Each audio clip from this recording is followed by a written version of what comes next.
What's up, horror fam? We are back again with another live stream. So thank you if you are already here. If you've been to our live streams before, thanks for coming back and putting up with us again. I don't know why you do that, but thank you so much. But as you can see, it's myself, Jonathan, and Jess here tonight. What's going on, guys? A lot. Yeah, a lot. A lot. Definitely our most jam-packed news-wise live stream we've had, for sure.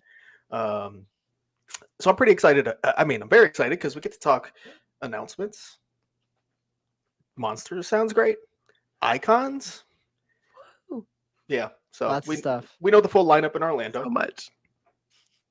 And we got Midsummer Scream coming up tomorrow. So I'm excited. I'm excited for this week.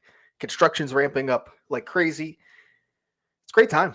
We are almost at the 1 month mark until HHN Orlando starts. So we're getting extremely close and it feels very real. I'm stressed. I don't know about you guys. It's so close. Yeah, it's coming up fast. Like every week, it's like, we got some time, and every week that passes, like, well, I don't actually have a lot of time. There's like, you got to start preparing for opening night at this point. No, we're almost a month and then 30 days. And I always try to take care of my body a little bit more before the start of season. And it's like, oh, I still have time. I don't have time anymore. I need to start now, right now, and financially save up some money because it's not an expensive, or it is an expensive time of year. Yeah. It's a very expensive time of year. I still ain't here to see Otis. Well, I think I have some bad news for you, my friend. There might be a little feature of Otis a little bit later in this stream. Ooh, the baby. All right. Well, should we just get right into the announcements? To be completely honest, I think that's kind of the most fun place to start, and that's going to be with the house, of course. Universal Monsters Eternal Bloodlines, which will be coming to both Orlando and Hollywood. So nice bi-coastal announcement. Rounded out our house lineup here in Orlando. And I think I speak for most people on the show when I say it'll be pretty high in our hype list, especially for IPs. I mean, I know Mike isn't here, but I feel like for everyone, this is going to be the highest IP, like almost without a doubt, just because of monsters being consistently good every year.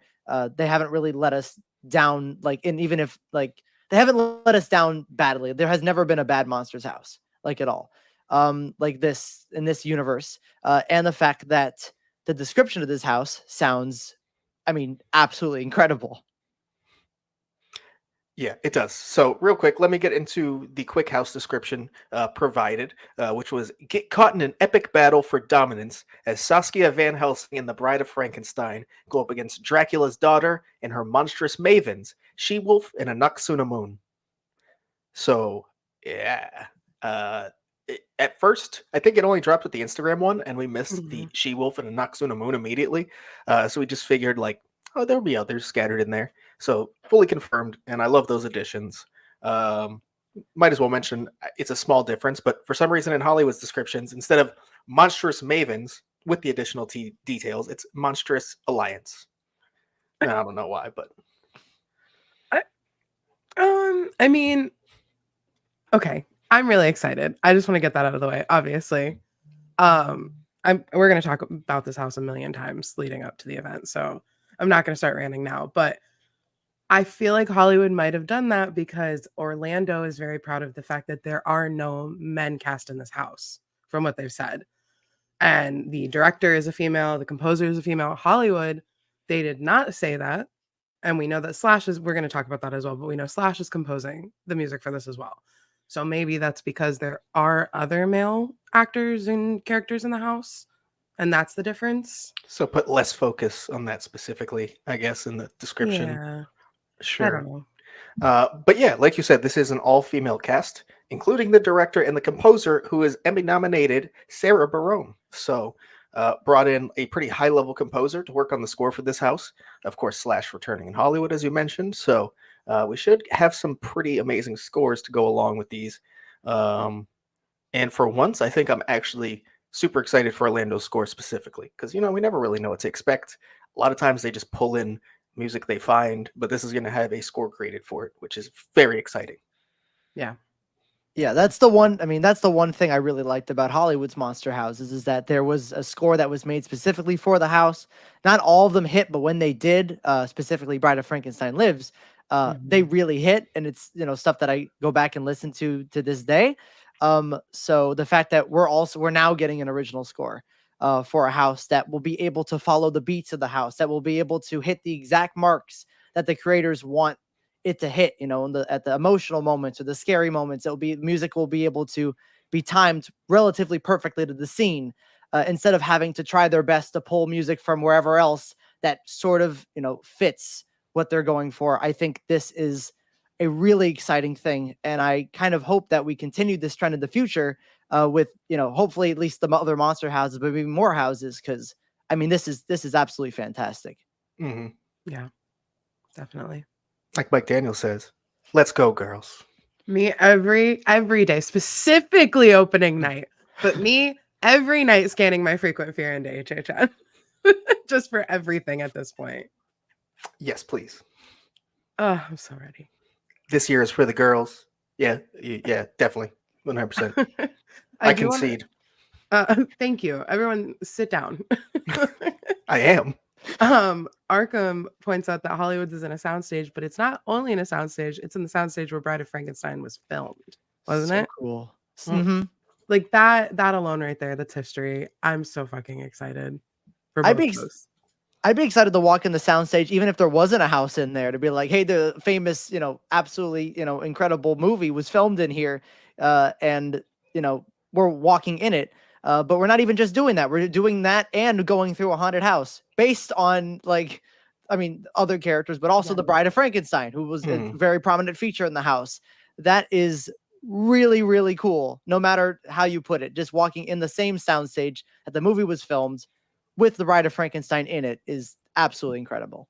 Yeah, I mean, outside of that connection, it is just like probably the most historic or very close to it soundstage on that lot, which is pretty insane that we'll get to walk inside of that for Horror Nights. Jurassic Park was filmed in there. Just saying. Oh, throwing that out there. So I have to watch the dinosaur movie now too. I mean, you were supposed to watch it like 2 years ago, but yeah, you could also watch it now. That'd be great. I'm supposed to watch a lot of things also before HHN, so and you would like it. Just saying. I still have to see the parade. Oh my, you're way behind. Slash is only Hollywood. Yes, Slash is only for Hollywood. Slash is always a Hollywood exclusive. This year, Orlando just kind of has a composer coming in as well. That's not Slash. Slash is so important to Hollywood that he's actually getting like a limited edition vinyl or album in Hollywood this year of all of his compositions. Yeah, so. That is pretty cool. And if it's not like super limited and when I get there, it's there, I'll probably buy it. I think that's a great collection piece. Yeah. Oh yeah. And while I haven't loved every one of the houses scores, I think for the most part they've been at least very strong, and sometimes, like you said, Bride specifically, amazing. So I will be grabbing that. That is a great collector's piece. This is an interesting one because I've heard a lot of this, and I think there could be some weight to the idea. With Epic Universe happening next year, is this the last year we have monsters? From a personal guess, I'm going to say no. I think they're still going to continue, and I think they're going to live as separate universes. You have your HHN monsters, and you have the Dark Universe monsters. So I personally think they'll continue. I don't know about you guys. I think so too. I think if they were going to end, the house that we would get would be more. You'd be able to tell, they'd be like, all right, this is our last one for a while. They'd sort of maybe have all the monsters back in and do something, with them, sort of like the first house in 29. I don't think they would end with this. Not that, this is an amazing, this is a fantastic concept. It's just very personalized to these specific monsters. And I think we would be aware if they were ending it with just here's another compilation done in a different way type of house. Yeah. I definitely agree with that. We would know, like you said, and I feel like they would even say it maybe, because at this point we're in such a pattern with monster houses that if we were not to get one, say that all speculation was wrong, that the leak never happened, and then they announced the 10th house and it wasn't a monster house. The fandom would go, I feel like, equally as frequent fear pass insane. Mhm. Yeah. Be like, what happened? Oh my god! Like, I don't think we can do that. So I think that one they'd have to tell us, maybe like a Bill and Ted situation, like, hey, we're not going to see these characters for a while, or we'll just know. Like, Yeah. Yeah. Be Yeah. pretty obvious. And like they still have Creature from the Black Lagoon to do. Mm-hmm. So yeah. the great elephant point. in the room. They If do. if they stopped the monster houses before they did a Creature from the Black Lagoon house, people would riot. Absolutely riot. Like actually, like physically, like there might be fires in the streets of Hollywood Boulevard.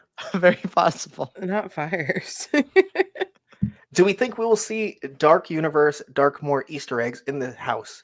I would say from like a unmasking the horror small detail scale, 1,000,000% you're gonna see stuff like that. I don't know there will be any that's like super noticeable on your walkthroughs. It's possible, but I feel like that's less likely than just having a few smaller details that you can get photos of when you pay a couple extra $100. Yeah. Yeah. I do love these character designs. And I love that Bride's got knives now to throw. I'm She does really have into knives. this, like, this cross, thing with the knives in it situation. I Mhm. cannot fucking wait. Mm-hmm. I already know what team I'm on. I'm so sorry. But there's no way. I'm gonna take a wild guess. It's Bride. A shocker, I know. Who would have thought? I'm so excited. So this is like they haven't really said anything, but this is kind of Bride of Frankenstein Lives 2, maybe, possibly. The bride That's design is okay. similar. Like I you mean, know, it's still in the same universe, but I think all Universal Monsters houses technically are all in the same universe because they've kept the same design throughout for most. mhm. Mhm. So Yeah. yeah, I mean, I don't know if they'd consider it an actual sequel, but this is Bride from the same universe, most likely, as we've seen from Lives. So Mhm. I'm curious to see because, like, obviously we see a castle in the background. We don't know. We see the amulet on Mhm. It's Dracula's daughter, right? yes, Okay. yes. Yeah. So I have so many questions because then does this tie into Legends? And like somehow, she got the amulet from it. Maybe Dracula did win on the last night, and now this goes into that one. And while we Mm, were in Paris last year, this was going on wherever this takes place, yeah. like I don't know. I can't wait to find out. I really, really hope that this is on an unmasking. I'm sure it will be. I would Yeah. imagine one of the IPs skipped would be not a Universal IP. Yeah. Yeah. It's funny you mention winning at the end of the house because good question here. It's Mhm. mentioned that only one bloodline will remain, so maybe there will be multiple endings.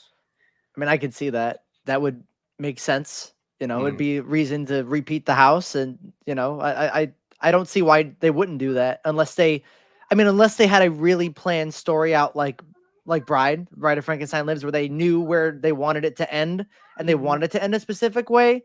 I could see them either going both directions, even having pick a team and see who wins, or legitimately there is only one winner at the end. I can see them going whichever way, whatever they think is best. Mm.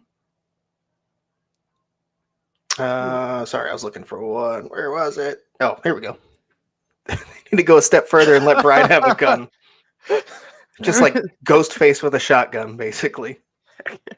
There's a video that's like a tomato's not enough. I need a gun. That's the same energy.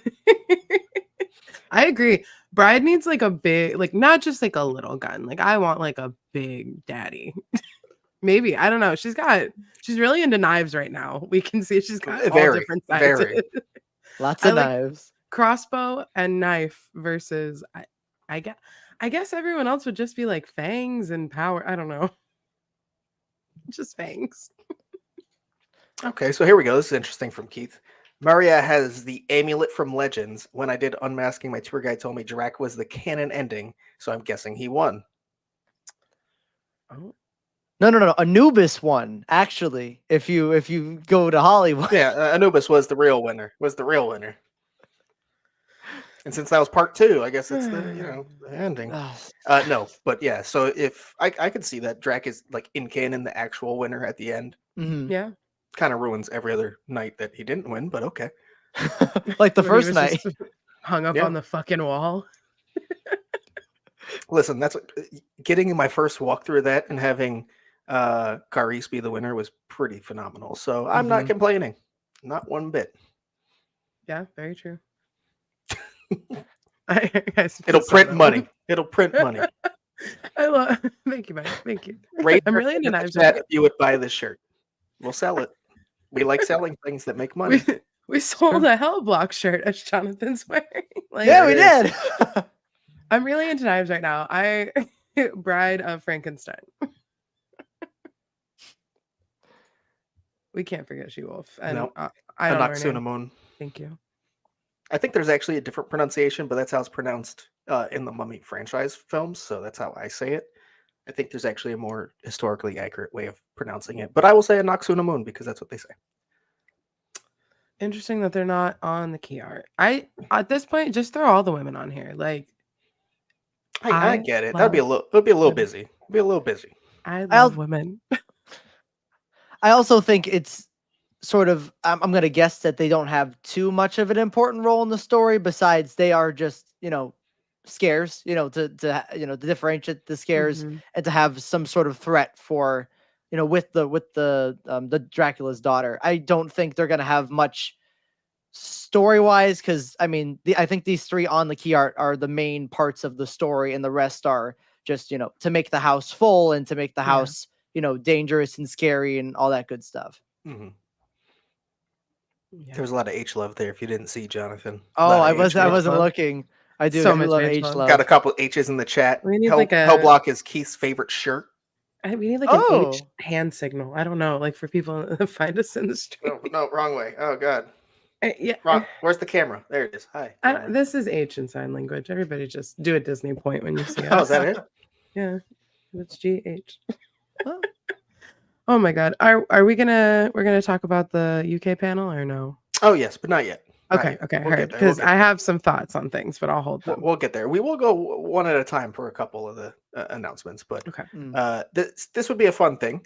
Do we think a triple scare a la Legends Collide with Myra, She-Wolf, and Anaxunamun would happen? I hope. It'd be great. Be fantastic. Oh God. I fucking hope I hope it goes back to Legends again and she's flying like Drax's daughter. Oh, Is yeah. she Myra? Is that her name? I guess. Yeah.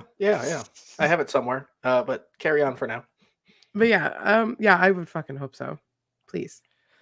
Yeah, I definitely want a triple scare that's more effective than a mass. Just like you said, go back to Legends. Just the formula works. Do it again, and I think that'd be fantastic.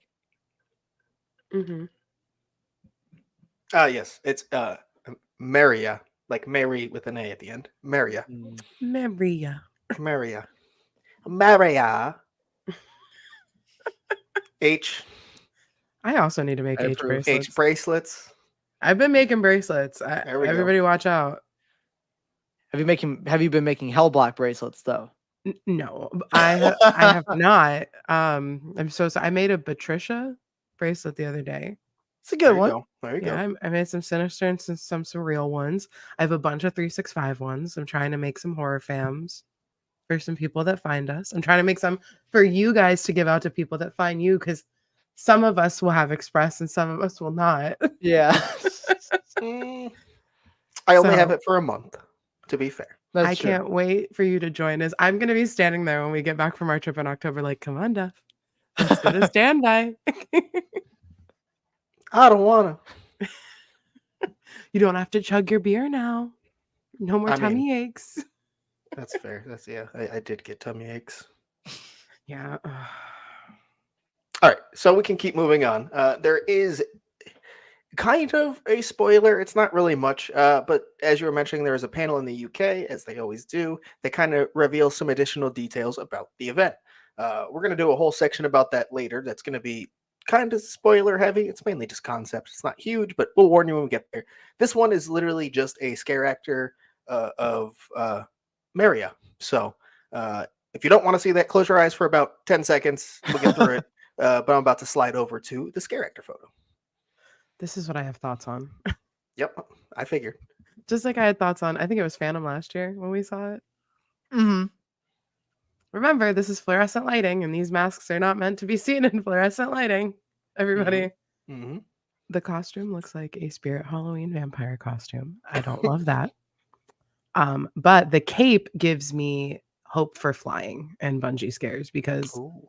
the drama of that cannot be unnoticed. It looks like a bat wing too. So, but I hate when they do brow prosthetics on these, especially tiny actors or actresses, and she's tiny. But also, this is just somebody this is like an intern that they brought with them. This also isn't like a scare actor that Yeah. is fitted for this stuff. So, I can't wait to see what Bride and Saskia look like. I mean, I'm pretty sure it's just going to be the bride we've seen previously. They're probably going to do the same exact thing. It looks a little updated. Like it's a little tattered and like disheveled now. Yeah, I mean, I'm more. sure the actual costume, but I think Yeah. like the makeup and the hair Oh, and all yeah, that yeah. will be the same thing. But no mask. Yeah. No mask, exactly. Which that excites me because now we get to see the whole thing that was Mhm. intended however Mhm. many years ago. I can't count right now. Murdy's gonna be so happy because he had a whole thing saying at the Peacock Bar last year he finally got to show the Bride of Frankenstein lives without her mask, and that was like a whole thing. Like he made a whole Twitter thing for that, and now he gets to do the same thing but in a house. So Because they had like a big whole prosthetic that you did not get to see of like a whole like burned scar thing almost. Mhm. So or like Mhm. I guess like a lightning strike scar, I guess is more what it is. But Yeah. you didn't get to fucking see it because the masks. Yep. So I'm probably gonna. There's gonna be a little emotions seeing her for the first time in all her glory. I think for a lot of people. I'm sure. I'm sure. So a couple questions. That was in the UK that happened? Yes. So they do basically a panel presenting the event. Not the full event, but they talk about basically the houses and scare zones that are coming, and they give some concept art. So it's not like they never announce anything there or anything like that. But yeah, that's where it takes place in the It's for UK. travel agents, and there's an embargo, and they knew about this I think a day before or 2 days. That's why that's also how we got probably the stuff we're going to talk about later as well, for that you guys have seen floating around for some of the houses and zones. So Yes. So, do we have anything about Eternal Bloodlines before we move on to some other announcements we've received? I love women.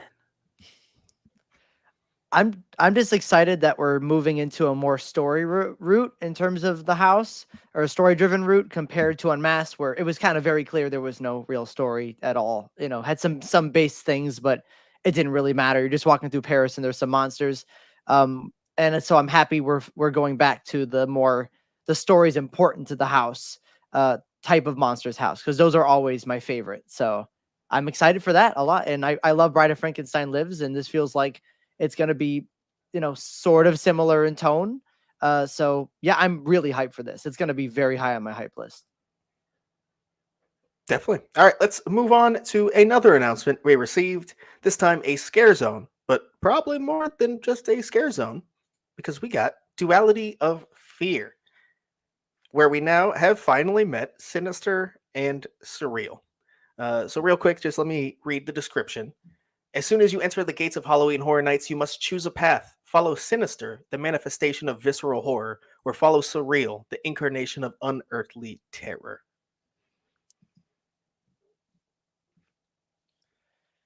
Blank faces. What do we think? Sorry, I was reading the comments. Oh, okay. Oh, I was just I didn't know if anybody else had. I love this key art for one. Let's talk about that. Oh yeah. Mm-hmm. This I is do like it. just so much. This is colors we don't normally see, especially in like, I guess the icons. Like normally our icons are red, black. Jack brings some color in, but it's still red and black at its core. But like, oh my god, look how fun this is. And I mean, I assume that's a 3 in the middle. The purple and Yeah, green. I think it is. Yes. Okay, yeah. But I fucking love this. At first it was giving me like Blumhouse, like the shirt with the grabber and freaky on it, I think. But like looking at it actually on a computer where the colors look better, it looks so fucking good. I'm so excited. Well, and I love this. There's also kind of a version of the key art that is more kind of almost takes the color down, where it's more like a red and a blue, and that's it. Because the way this one's kind of the colors are laid out is kind of funny, because Sinister is the one on the left is actually like red, like that's the color associated. The one on the right, Surreal, color is blue. So the way like the font is over them kind of makes you think the opposite. Yeah. So it's kind of weird. So there is one where it's actually flipped and the colors kind of match up. I guess though this would be like in the duality of it because they're mirror images of each other, but Mhm. they're. I'm so fucking into this. I really like the sinister versus the surreal. Like it's the what's in front of you versus the what's in your mind, and that's always like my favorite part of horror. I think a lot of us feel the same way. Mhm. So, Mhm. and again, women like we get female representation. I don't want it to sound like I don't recognize that at HHN. We do get that, but not like this. The last time like a woman led the entire event was Chance. Yeah. And how well received was that? I Right. mean, outside of the house, it was fine. Right. This excites me more and the whole concept of it, and we'll get into the other zones and stuff, but I'm so excited and I hope that they do not drop the ball on this because that will be Mhm. very disappointing. Yeah. And then a couple notes before we get into some of these comments. As it says, you can choose a path. This could also take place in this scare zone alone as well. But there's kind of more of a meaning to this because Sinister will actually kind of be heading Torture Fair, the previously announced zone. The other announcement we got that we'll talk about shortly here was Demon Queens. That will be Surreal's zone. It's fully expected that not Surreal, that Demon Queens will be in Hollywood and Torture Fair will be in New York. So it'll kind of be like splitting off from the main entrance of the park. So that'll be very interesting to see how that plays in because that could be a lot of fun. I kind of hope, since we're going that direction, that this scare zone is expanded from what it Mhm. was last year. Because last year it kind of just covered a little bit of Hollywood Boulevard. It was just kind of on that section there. A lot of the times you could barely. I forgot I was in Oddfellow zone just because of how it was laid out. So I wouldn't mind if like this zone had that section also a little bit near where the big sign was that said Halloween Horror Nights and did some stuff over that area too. So you could like really tell that this area is sinister, this area is surreal. Maybe have one character, kind of icon, not confirmed yet, but on one side, one on the other, and beckoning you to come, their different directions, or maybe even fighting each other, trying to get you to join their whatever, like join their cause or join their type of fear or whatever. I think that'd be really cool to expand the scare zone in that way to encourage people to want to go forward or want to go right. Because the way the scare zone was laid out last time, it kind of encouraged you just to go right. Mhm. So Mhm. this would be, I think that would be a better way to lay out the zone if since they're doing this dual path direction here. Yeah, I'm very curious to see how that goes because I know last year with the whole Minions thing and kind of avoiding that area, it would be really nice if we could go just like a couple more feet down that road. Mm-hmm. Just a little bit, like just to make it feel like, hey, go this way Mhm. for Sinister's path, go that way for Surreal. Because I mean, it worked last year with Dragons with like Choose Thy Fate. I would love for them to put that like in the actual event like this. Yep. So I Completely hope they agree. figure that out. Because for real, they wouldn't even need to go all the way down Production Central. You don't need all the space back. We just need you to kind of take that little turn, go down to like the entrance of Boomy attractions, and stop there. You can be fine. And then Yeah. we got it. Yep, we're turning this way to follow Sinister. Makes Yep. sense. Thank you. I'm very curious if without saying too much about the next zone that we're going to talk about, or maybe not the next one, the one after that, but I'm curious if they're going to do the Oddfellow treatment and say like, oh, Oddfellow is in Dark Zodiac because he's in his zone and they're next door Hmm. because Surreal Zone is next door and she is in the key art or not the key art, the mock-ups that we've seen. Mm-hmm. So I hope that she actually is in both somehow because she's surreal. She doesn't, Yeah. she can be in two places at once. There's no Oh, holes yeah. here. Like, I really hope that that's the case. And it's not just like, oh, she's over there. Like, Mhm. no, like, fuck you. She's not over there. Make her here now. Mm-hmm. So I do agree with that. we'll see. It would be a lot easier to do it than it would have been with Oddfellow. So Yeah. hopefully. So let's get to some of these comments. So Otis is the father of Surreal and Sinister. Listen, even if it's not canon, sure, let's go with it. Why not? But Why his not? eye is, I wish we had the tweet. Yeah. His eye looks like a double embryo, Mm-hmm. and they're supposed twins. So So could be. Daddy Otis? I mean, did he just get upgraded to a daddy? I think he already was daddy. I don't know if he was daddy. He was just some guy. I heard it. Not for me. Well, read it, I guess. Oh, that's different. True. This is a pretty good point here. Kind of interesting that this zone was announced after Torture Fair, when Torture Fair seemingly ties into this zone, especially when they went back and changed the description after. Yeah, very weird announcement approach when you knew this was tied into Duality Fear, and you're like, well, let's hold that one that this entire zone kind of hinges on. It's fine. We'll get to it. Just take the name out and you're good to go. I don't know what they were doing with the announcements. Like, I thought I had an idea when, there were rumblings that, the front zone and the one next to it were connected. But now that Torture Fair is connected too, it's just like, why even separate them like this? I don't understand why they just couldn't announce all the zones in 1 week and then do Nightmare Fuel on the Friday or whatever. And then just do the house the next week. I don't know why we had to do this weird, like, couple day and then a split and then another announcement. I don't know what they were thinking with that. I don't think it helped hype either. It was just a very weird schedule. I don't think they knew what they were doing this whole fucking year with announcements, Jonathan. I think you summed it up right there. Like, feels like they made a lot of last minute decisions. Like, yeah, we're announcing all the houses or all the original houses in 1 week. Like, what? We are? Yep, we're doing it. Here we go. Imagine being Blumhouse. Like, they more to come soon. More to come was just a fucking website update. the tease that they called a tease, and then someone said it was a like. How'd it happen, Jonathan? So we're gonna get to the construction photos, but basically, I got to give some idea of what's going on here. It was a picture of the Blumhouse prop that said Blumhouse in the San Francisco zone, and someone's like, "Hey, when are we gonna get official announcement of this? Because it's right in the park." And then Horror Nights went like, try to make like a cheeky comment, like, "Oh, did you see yesterday?" And twink in the like link the posts from the day before, and then someone commented under it like, "Well, you said it was a tease yesterday. You didn't say it was an official announcement." They're like, "Oh, everything I do is a tease." So they basically just said, "Yeah, this is an official announcement." With that reply, not a tease.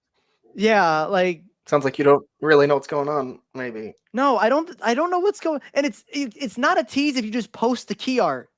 That's not a tease. Like, you just posted the name of what it is and the whole picture of what it is. That's not the definition of a tease. You just literally said what it's going to be. We all know it's details. a zone.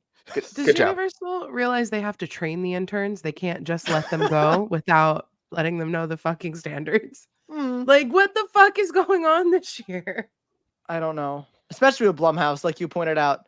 I mean, we're going to probably talk about it in detail, like on the podcast too, but Universal consistently this year themselves, not other people, they like, Universal themselves has like fucked over Blumhouse multiple times.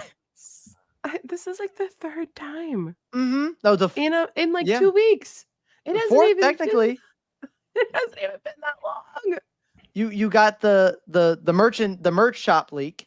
Then you got the leak of the shirt, putting the shirt out too early in the park. Then you had the leak on their team member website that said Blumhouse. Then you had the what is it? Then you had this where they had Blumhouse in the park, like just a big prop in the park. Insidious. Insidious didn't really get a fucking acknowledgement of an announcement in Orlando because everybody was freaking out about Frequent Fears. And that was also on Universal's fault too. So Blumhouse, they have not been nice to Blumhouse this year at all. No, I feel bad for them. But I mean, based off the quality of film, that they've been releasing, they kind of deserve it. Let's be honest. This bad. But let's get back to what's really important. Otis Dilf confirmed. That and we're gonna make a shirt that says "I heart Dilfs named Otis," and then we're gonna make a "I'm really into knives" shirt for this season. Those are gonna be our 2 releases.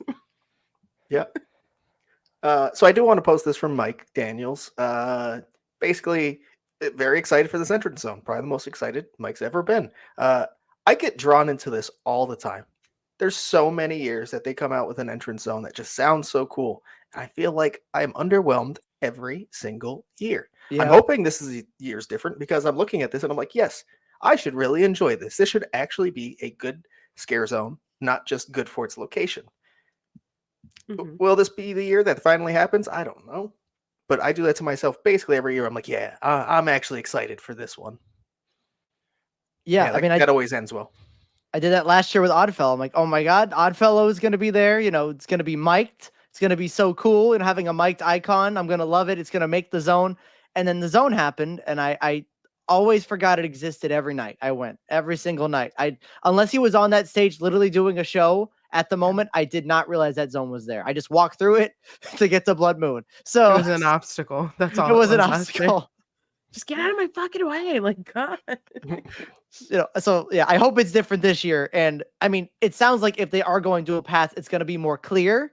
You would hope that you understand what the point of the zone is, and you know, you understand this is surreal, this is, you know, this is sinister. But you know, we'll have to see, because like you said, it's an entrance zone, and it's an entrance zone. It is what it is. So going back to Otis, we know who the icons are, but what is the deal with Otis? Is it even related? Well, I could tell you it's related to it in marketing. That's for sure. Mm-hmm. Will it be related in park at all? Maybe. Maybe it'll be on the arches. Lightly. Maybe. I don't think it'll be any seriously large involvement. I'll say that much. Maybe he'll be on the medallion. Yeah, that'd be a cool medallion, actually. I could see that. We'll see the logo later, but like the wrapped Otis. Yeah, the logo from that we got in the UK with the horror lives here thing.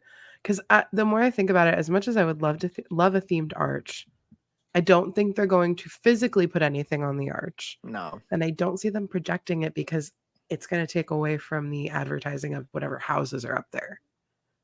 Sometimes that's part of like the IP.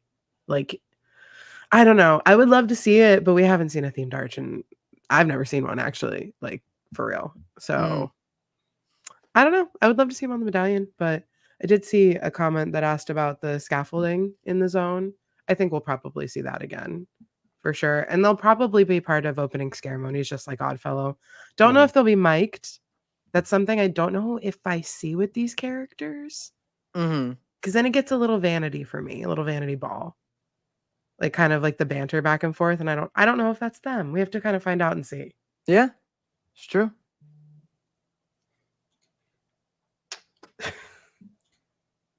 Yay.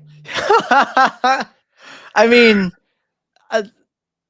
we're getting a Blumhouse zone, so I mean, I would not be surprised if Chony the Bear was in there. Though Imaginary is like Lionsgate. It's not like 100% Blumhouse.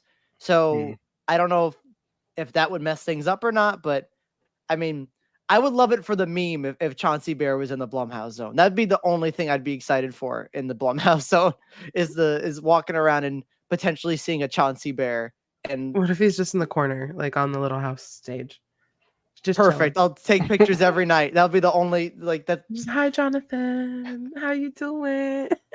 I haven't seen Imaginary, so I don't know about Chony. Same. It's a terrible film. Absolutely awful film.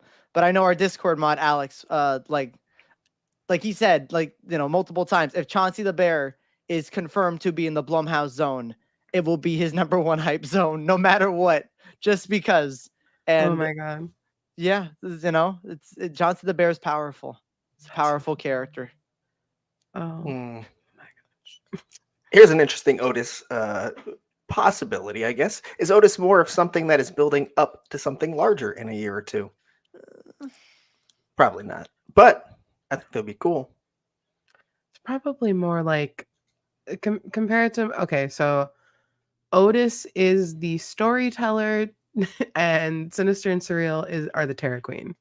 Like that kind of a thing where one's used for marketing, one's actually in the park. Yeah, but even then, the storyteller was actually in the park. The storyteller was actually still in my She had a house, yeah. So I don't know. Otis is I don't know. He's like an idea. He's not really like a thing, I guess. Yeah. All right. Anyways, moving on. So as we teased, there was another Scarezone announcement that kind of ties directly into Duality of Fear, of course, being SURR3AL's zone. That is Demon Queens. Yay. Women. It does look cool, but let me get to the description real quick. Get caught in an otherworldly hellscape ripped from the darkest corners of your mind. 4 merciless queens loyal to surreal rule, surrounded by hordes of fanatical followers. I'm a fanatical follower. It's me. Same Sugar Bee. Same. You. You. Wow. Let's go. Women, but also demons. This is also the only zone that I think maybe was hinted at before because we had a little icon on a previous speculation that was like a little biker, and I think that might have been demon. Yeah, probably. Maybe, yeah. Probably. That's it. But we are going to see actual concept of this in a little bit when we get to our spoiler section. So from this, we didn't know too much about the vibe itself, I guess. Mhm. But this is kind of how I felt. Died in 2023, returned in 2024. Welcome back, Dark Zodiac. Yeah. Vibe-wise, from this key art, oh yeah. just because it's in the sky. The character design, it's in the sky. Yeah. Well, yeah, because you just see silhouettes. But like they're the way the figures are, they're like I get it. Animalistic human forms. I get it. But they're supposed to be otherworldly. So like I think that's where there's gonna be some inspiration, unfortunately. Because they were pulling from Zodiac, which I mean that's fine. I'm just saying. Oh, I know. When I looked at the key art, I was like, oh. Yeah. I think I like this key art more than Zodiac's actually. I do. I actually like this a lot. I think it's very pretty. It's very, very good. I will say some of these characters that we're looking at don't quite look like they do in the concept art we'll look at later. Yeah. Like, a couple of them, nothing like it at all. Mm-hmm. So I don't know what that means because I assume these are the 4 queens. They have to be. And in the concept art, I'm pretty sure we also see the 4 queens. So very interesting. Mm-hmm. Yeah. It's hard to really get, share my thoughts about the zone until we get to the concept art section because, like we said, the description doesn't really give us much really at all. The art doesn't give us much besides that it looks kind of like Zodiac, even though it's, once we get to the concept art, it's not really that. So it's kind of hard to discuss it. I will say anytime an icon is tied with the zone, I'm going to be excited for it. And this is one of those cases. So that is going to help hype regardless, because I think that's an important thing to have an icon tied to a zone. So yeah, I mean, it's exciting. And I'm sure we're going to talk more once we get to the actual art. Oh, yeah. Oh, yeah. And to be honest, with that, I think we can kind of head over to our UK panel, where once again, the spoilers are not going to be heavy. It's kind of just concept art and then some of the masks you'll see throughout the houses and zones. So if that is more than you would like to see, probably a great time to hop off right now. If you would like to see those with us, we're about to carry on to that.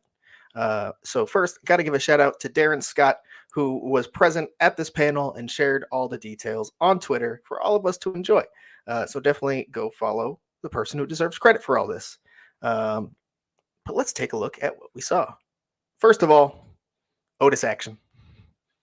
There he is. There he is. But this cool looking Otis like arch isn't the only cool thing.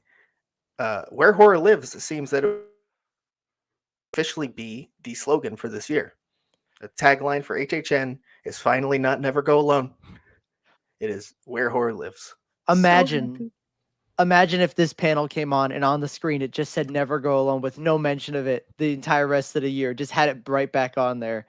Jonathan? Imagine. Mute his mic. All I gotta do is tap it now. It's fun. I meant externally. God. We'll knock this out. Oh, yeah, that too. But this one, we will probably not be talking about Midsummer Scream at all in this panel or this live stream. That'll probably be our next live stream, which could be potentially next week. That will be talking about Midsummer Scream details. All right, let's head over to the actual like spoilery type stuff. We're going to start with some of the houses that we saw, and then we'll move on to the scare zones. The first of those would be Slaughter Cinema 2, where we get a little bit more of a look at Heavy Metal Hell 3D, but also another official announcement for one of those films we'll see within the house, which is Mardi Gras Murders. I Yeah. love him. I love that jester so fucking much. Mm-hmm. That mask is so cool. It is a looks little great. Treek and Foon-y to me.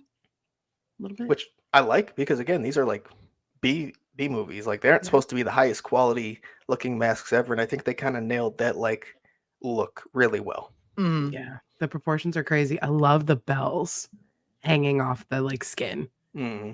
I'm so excited. I'm so ready. It's very exciting. This was a theme, not just this one, but another one we'll discuss later that I wasn't expecting to get into with this house, and I just it wasn't something I was thinking of that they were going to get into like holidays and stuff like that, and but they are, and I'm actually really excited for it, and I think that's a really cool route to take some of the films that they're going to have in this house. Mm. It is also mentioned there will be a Christmas scene within this house. Mm-hmm. So yeah, it's. They also mentioned that apparently they are looking to see what fans like the most as something to potentially do as a standalone house in the future, which of course kind of came with Swamp Yeti getting a couple more houses down Yep. the line. So we'll see if anything comes out of this house in that kind of side. Yeah. But also, it does say at the bottom, experience it in Horror Vision 3D for Mardi Gras Murders. So both of these houses or films, I'm sorry, that we're looking at right now are 3D. I had a thought.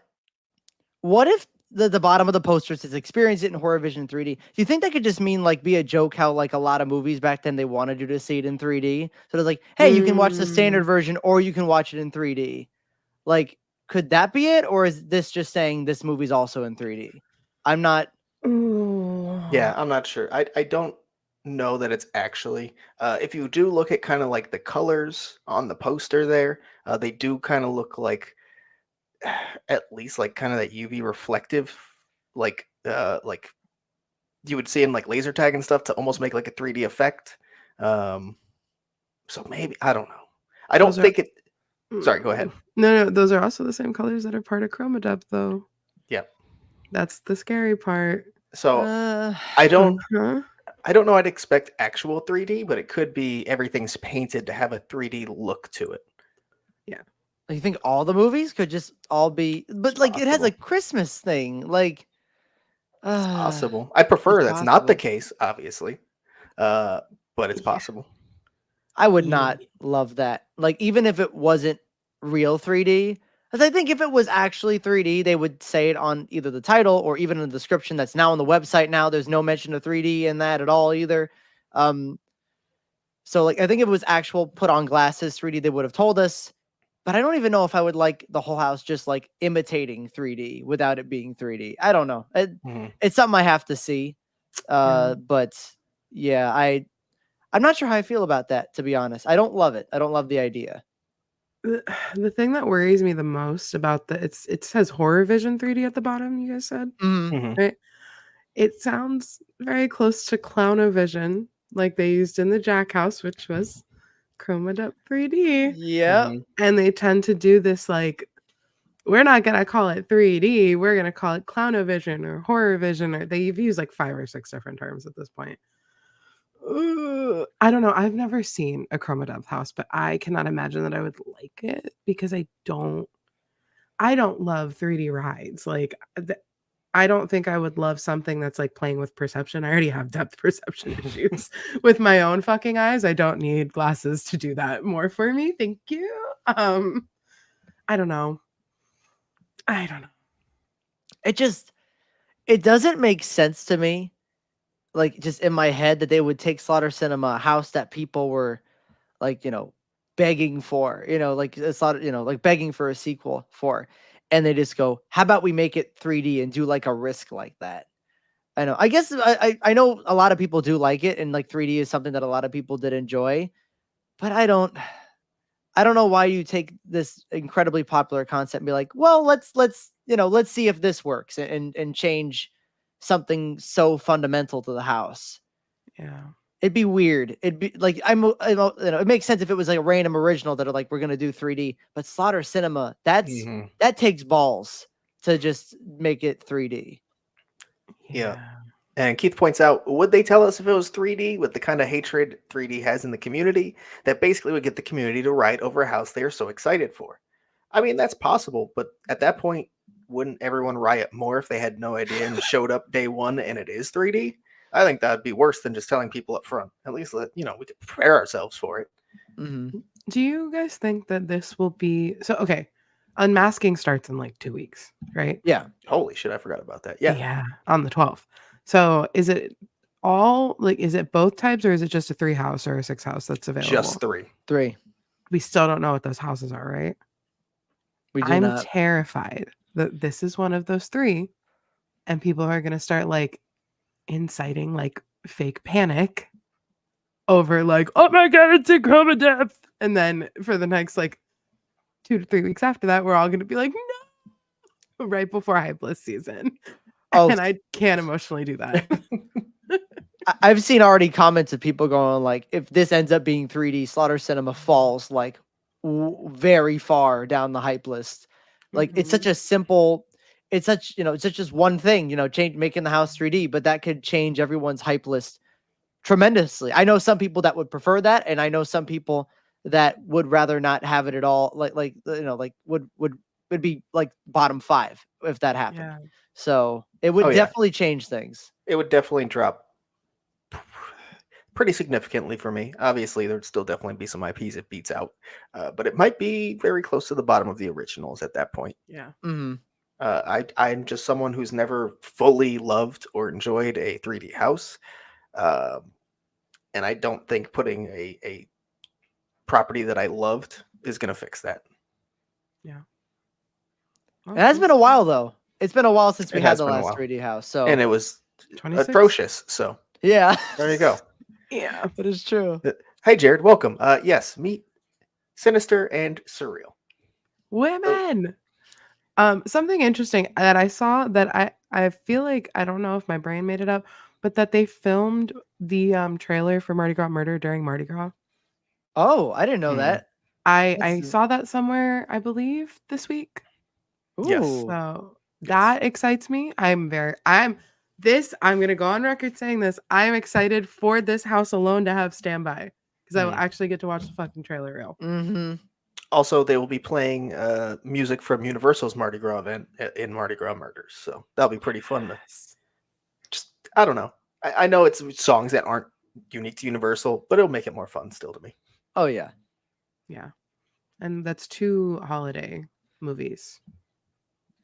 Yep, that is 2. I'm kind of surprised that they're doing 2 of them. Usually they just do one type of movie, then you move on to the next type of movie. So the fact that they're doing 2 is that is interesting. Mm-hmm. Especially because they only said there's 8 new ones, right? And then there might be a couple more. What didn't they give a number of how many movies there were going to be? I think it was 8. I think 8 is right. That sounds right. And I think they've officially now said 4 of them. Yeah, because we have this Christmas, Mardi Gras. Well, they said 2 others before. They did A spaghetti western, a spaghetti Western, and a Creature grindhouse feature. film, a creature. They said, there we go. yeah. So 5. We know 5 of the concepts now. There we go. So we're only missing 3. I would assume at least 1 is a direct callback to a previous Slaughter movie. So I'm so excited. I'm gonna ignore the potential of the 3D of it all, and I'm just gonna think about the movies. Shudder does have a good point to hear about 3D specifically. They've been taking that out of their attractions. So why would they suddenly add it to a house now? And I'll add on from Mike, who couldn't be here tonight, who pointed out that not only is it not the most well-received thing in the world, even though it did have its fan base, it's not like an environmentally friendly thing to do, is to make a 3D house, because especially for houses, you just have those little paper ones you hand out, throw them out, done, single use, over. So I don't know that they'd want to put themselves in that situation. But again, you don't need 3D glasses to make a 3D effect, Yeah. Right. which is still the concern. Yeah. It could honestly just be like strobe lights and the still the use of it, but the strobe lights and the neon would help if they really want to do that effect. But then strobe lights in a whole room. Yep. Ooh. Oh, so you missed the Universal Monsters section. I think everyone kind of got their love. Mostly Bride, I will say. Mostly Bride. But also Saskia. But also I will. Saskia. I will be yeah. I know what team I'm cheering for in the house. Remember, we do have a little game on our podcast to see who's right, what the sequel from the original will be. Oh, I forgot about that. I forgot what we all said. I have it written down somewhere. Okay, good. I'll find it when we need it. All right, let's move on to the next house. Oh, no, I'm sorry. This was the details. We already talked about that. Let's move on to the next house. Major Suite Candy Factory, where we get a picture of what appears to be the facade. Obviously, the facade of the factory itself. And then the person you may have heard about in the podcast, Taffy. Taffy. Love There he him. is. Love him. Whew. That's lo- I mean, it's Yeah. exactly what I expected, to be fair. Like, they made it very apparent what they were going for. I love the little suit he's wearing, like the shirt and the art there, like on the side. Like that's gonna be so fun to see, like with the completed costume. Give that really, sort of funny vibe that this house is going for. Yeah, I mean, I'm excited for Taffy. Taffy's awesome. He's a working man. There's a He lot is. of excitement for Taffy. It's giving okay. It almost looks like it's inspired from what were the characters in the Carrie house that they changed that we hated, the Scolders. Oh, yeah. We fucking hated them with the human teeth. This looks like the best version of does. that, like a little bit. I can see that. He is kind of Scolder-esque. Yeah, but I kind of like that for him. I'm so excited to meet him because I'm expecting him to be a big boy. Mm-hmm. Big boy, the Skulkers. Can we talk about that facade though? Because like, not even just what it looks like. Because I mean, I think for a facade of Sweet Revenge, this is all kind of what we expected. Some sort of entrance of the factory. Having sweets on the top is a nice touch. But remember, according to the code names that were officially released by Universal, this is in Fast and Furious, and Fast and Furious doesn't have facades. The past two houses did not have facades; they had projections in that section. And we also know that section is currently. There's no way it's being used anymore because the queue is still open. There's no construction in there. It's too late now to make a house in there. That part will not be used for the house. So the question becomes, where does this facade go? And where does the house start? And I know today, my friend was in the park, like by Fast and Furious, and spotted like a truss, like a lighting truss near where you usually exited Chucky, like that sort of that tent, like that final tent. Why did my okay, there we go. It's back on. Sorry. Did this last time. But like there was a truss of lighting by that tent, the exit tent. What if this is where it starts? But even if it is, I don't think the doorway matches where that exits either. So I'm really not sure where this facade goes. But the tent got turned, remember? It did get turned. So everything is different from what we know. That's I mean, I true. would assume that I like legitimately don't know where the entrance of the house will be now if we're not using the inside portion of the ride. Well, Q. I think it'll still get used as Q, right? So, like, because they're closing it like middle of the month, right? They're closing the attraction in the middle of the month. So I think they're basically, I don't know exactly from where, but that'll lead you out to, it seems like it's going to get completely flipped. So we're going to exit out of like the Fast and Furious exit potentially now for this house. So you might enter from the completely opposite side of the tent than you normally would. So I would think they might just route you through the queue a lot and then send you out in front. I'm not sure, but It does seem like it's going to be like completely different than anything we've done in this location before, as far as queue and entrance and exit. Mm-hmm. Yeah. I mean, maybe because they have a couple weeks, maybe I'm not expecting any like builds or anything, but maybe there is some theming. Like we've talked about the bus and stuff like that because it's a field trip and whatnot. Maybe they figure out. I don't know. We'll see. Everything's new. I will say I am very intrigued to see how this facade plays out.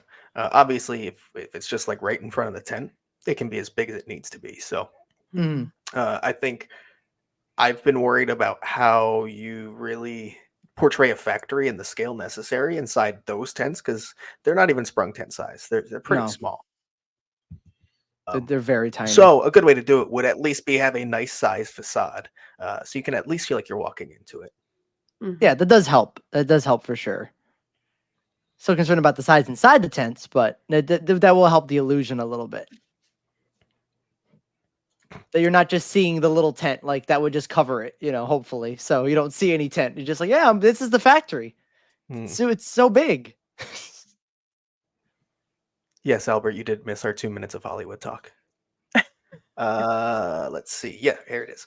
I hope we get fictional commercials for the queue line before, like as a pre-show. That would be cool. I think it would fit in really good with this property. I don't know if they would. They haven't. Obviously, I think we'll see that for like Slaughter Cinema, but for any other style of house, we really haven't gotten that in a while for originals. Yeah. I mean, I could see if the queue routes like Chucky did, because they had that whole section that they could put the TVs up and do something like that if they wanted to. So it's definitely possible. Just who knows if they want to or not. Yeah, we're getting a lot of Leave It to Cleaver comparisons, and I think that that's a great kind of way to approach this house. And there was a commercial for Leave It to Cleaver, so a little video. So that's true. It does kind of feel like that. It has that vibe a lot. Mm-hmm. A lot. So I mean, factory, kind of campy, humorous. It definitely fits. Mm. This could be a good way to get around, like actually having to make new stuff. You could play the podcast in the queue. Yeah, I mean, you can. I think you could actually. I see where that's going. You can just use like the radio or whatever because it's like the whole podcast was like a radio station or whatever, and it doesn't even be playing like the exact thing from the podcast, but it could just be playing like a bunch of random stuff that relates to what's happening currently in the time that you are waiting in line, before the events begin, and that'd be really fun for waiting in the queue if they sort of have something similar to that radio style, radio show vibe, kind of like what maybe Growth had. Yeah. I mean, and you can also mix like the Sweet Revenge music in it too. Like they had playing in the zone. You can have like a little thing, and then it stops, and then you play like a song from just that was in the zone or whatever, sort of that 50s style song, and then you move on and keep going. That'd be fantastic. Yeah, I will take any way to get more of the backstory in, like, because obviously we can go listen to the podcast and we can go seek this stuff out, but your average guest isn't even going to know that's a thing, right? So I think if you actually present to them in the queue, it really adds to the story you're telling for just the general public who wouldn't know any better. So yes, please. Leave It to the Cleaver sequel would be phenomenal. please.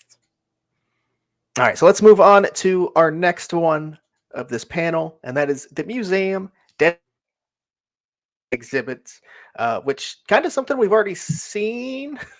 There's photos of it that have been taken. So this is a poster that is on the facade, and that is of the rotting stone, which, if you remember from the details of the house, is kind of what makes everything go wrong at this museum.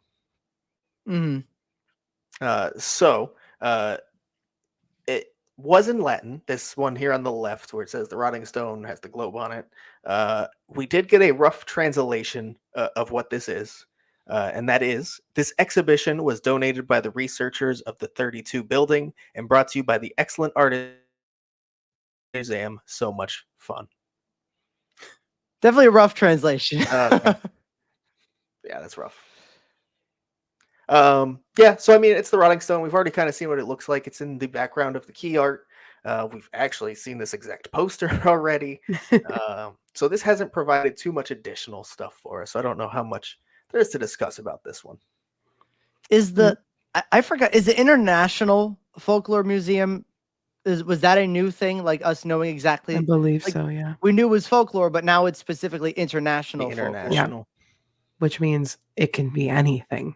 Mm-hmm. And it can be like what we were talking about, how it's multiple, different backgrounds and nationality and wherever coming from, all kind of coming to life. This stone is fucking rancid. Yeah. Like Mhm. actually Definitely looking rotting. at it, yeah. It looks like it smells terrible. I feel like this house is gonna reek. If you think about like a museum, It could. and if they're Definitely coming to could. life and stuff, Oh yeah. I think that just this little bit here and knowing it's international now, I think it got me a little bit more excited, which I didn't think was possible. Definitely helps. I am kind of happy this is one of the houses that we haven't got much additional detail on because I am very excited and I'd love to be more surprised going into this one to see what we get. Because I am very excited, but I really don't know where they're going to go. Like, there's just so many options, and that's what's so exciting for me. So, Mhm. kind of not getting it spoiled like some of the last things we've been looking at in this slide. I'm happy. I'll take it. The museum could have the best potential to win House of the Year. Yeah. I don't know. You guys agree with that one? It's hard to say. Yeah. It's possible. There's a lot of good options this year. But it's definitely possible. I could see it. I think anything good this year. Yeah. Well, Mhm. Ghostbusters, Frozen Empire, Anything wins House of the except Year. Yeah. Ghostbusters, I think, has a chance to, but I feel like we have a history of it not being an IP. It has to be a really special IP Yeah. to win. So this suites, I mean, triplets, who fucking knows at this point? Maybe. It's possible. We'll see.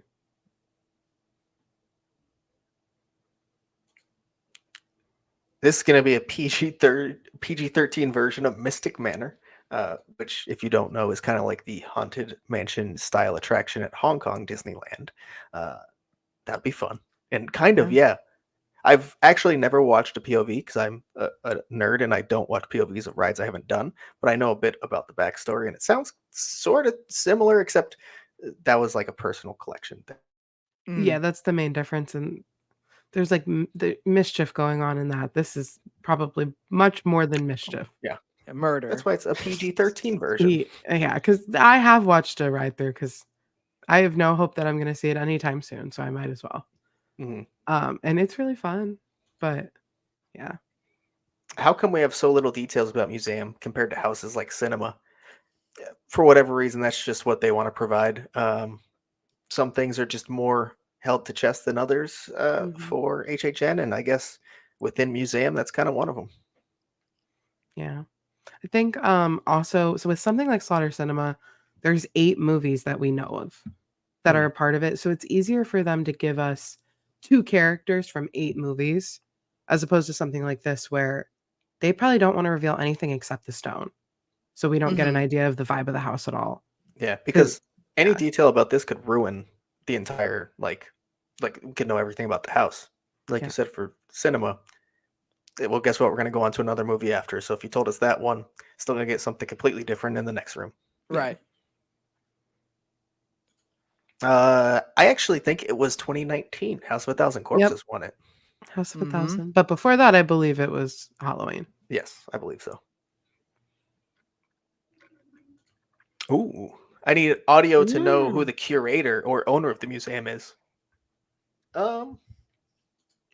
I think it would be more fun if he was like not really good or bad, but just kind of like an unknowing owner, and this evil came in and hell broke loose, and there were no bad intentions. But the Rotting Stone is the Rotting Stone and fucked shit up. What if his International Museum of Folklore is like down on its luck? It's on its last dollar, and he spent it on this Rotting Stone exhibit. Like, what if he's actually like a legitimately good guy, and he's just trying to save his museum or something, and then this stone just comes in and fucks it up? It'd be fun. We're just making backstories up now for this curator. I will always say got robbed from Monsters 2019. And I think there's two people on the show who thinks maybe something else should have won House of the Year that year too. So, you know, Methinks. you know. All right, so let's move on to the next one, where we got new and much improved key art for Orlando's version of Monstros, the Monsters of Latin America. If you don't remember, basically what we got with the announcement was basically that text, and that's about it. So now we do have all 4 characters heavily featured right here prominently.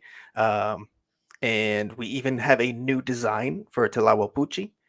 So it's pretty exciting and way better looking than what we got before. If only this was on the website. Yeah, I Is don't. it not? No, it's not. No, It's just they haven't updated it. It's still the old one.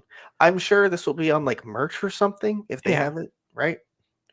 They Or better. like for any in-park use. I don't know. Because this is 10 times better. You think that this is the portal, or is it going to be just the clip art? That's what I'm calling it. The clip art or the actual art? I mean, it looks like key art, doesn't it? It does. I would hope it's this. So I don't know. Muerte being front and center and so important makes my heart so happy. Mhm. Yeah, it's definitely a way different approach compared to how Hollywood did their key art for. I mean, this one and the original one, and those it's the monsters that are prominent in the main feature. And La Muerte is like, "Hello, I'm here." But in this one, La Muerte is the according to the way the art is portrayed, the focus. I mean, even the podcast too. Yeah, I was Like, gonna say, even if you listen to the podcast, La Muerte gets a lot more detail than what we had in Hollywood. So from that, it would make sense that he is the key figure here. yeah. Yeah. I mean, I like that route. I mean, I really want this house to do whatever it can to differentiate from Hollywood while still keeping, the good things that Hollywood had. And this is a great way to do that, because Hollywood La Muerte was the guide. They were in the house multiple times and were narrating the whole time, but that was kind of it. That was the purpose of La Muerte, just the narrator, the guide, but to actually give them a role to play in the house more so than that, which it's looking like might be the case, is awesome and a great way to make Orlando's house unique. Mm-hmm. Now, I wouldn't typically want stuff to go from coast to coast, but that La Lechuza animatronic was a lot of fun. So if it ended up here, I wouldn't be upset. I'll say that. I mean, we're gonna see something in a minute that looks exactly like it. In the art, in the mock-up art, but the specifically Tlahuelpuchi, the new design, on the key art. Jonathan and I were talking about it when it came out because we were like, "Is it new?" And I'm like, "I don't remember." And like looking back at it, there was some confusion in the house. Which one was La Lechuza? Which one was Tlahuelpuchi? Because they kind of just came in and out without getting like their introduction. I feel like, and then they got their introduction. So I like that we've changed her into more of like a vampire looking thing and less like a bird. Because in Hollywood, she was very bird like. But yeah, this key art right here is exactly the same one from Hollywood last year. Oh, the inspiration art on the right of that La Lechuza picking the guy up. Oh, that is exact. Hollywood. Yeah, that like to me that looks like we're gonna get the animatronic because I'm pretty sure that's what that animatronic was based off of. Yeah, I believe so. That's just what I'm saying. But yeah, like you said, I think it's clear that there's going to be a pretty big difference between the looks of La Lechuza and Tlahuelpuchi this year, which was kind of one of really the only issues I had with that house in Hollywood. Is we've talked about it many times, but like it was really tough to tell when you transitioned between those two. It felt very same, not just the vibe, but also the scare actors themselves. So it seems like that will not be a problem in Orlando, luckily. So hopefully they can nail everything else down pretty much as well as Hollywood did. I think we'll be having a phenomenal house here. And I mean, the key art also implies something else. I guess this art might not be the whatever. It implies the border is colorful. If we can like go back to that, like the border is very clearly like sort of a party atmosphere, a festival atmosphere, if you will.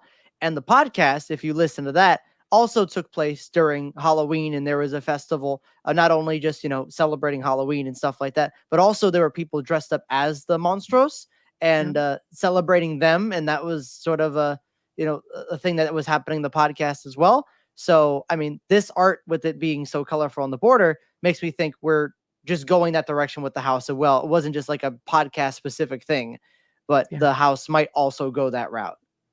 Kind of like how Chupacabra was the Dia de Sangre. Mm-hmm. Yeah, I get that. Also, I just want to point out that the art on the next page, I wasn't saying that was the animatronic. I was just saying it looks similar to it. Yeah. Yeah. I know that this is a costume. This is very clearly a human body like crouching down. I do think it's interesting because I think we're going a little bit more like gnarly with the design. Yeah. Just based on this mock-up on the left of the page, because the right is what Hollywood used last year as inspiration. That's what I was saying. The one on the left, that is like she's been through it. Oh yeah, that's I'm into her. actually terrifying. Yeah, that profile shot is wow. You're looking great. Oh my goodness. This could easily make it as a fan favorite and could get a sequel for next year. Well, that's exactly what happened in Hollywood because we have the nightmares of Latin America this year in Hollywood. So who knows? I feel like that's probably less likely. That's not as much Orlando's MO, but you never know. They could do a back-to-back sequel. Mm-hmm. I'd prefer it's not one that Hollywood literally just did because then I'm getting too much Monstrous. I need a break at some point. All right. So let's move on to the next one where we're going to go on to Scarezones and a Scarezone that I am very, very, very excited for. And that is Torture Fair, which, as we have learned, is Sinister's zone. This also gives away the location of this Scarezone.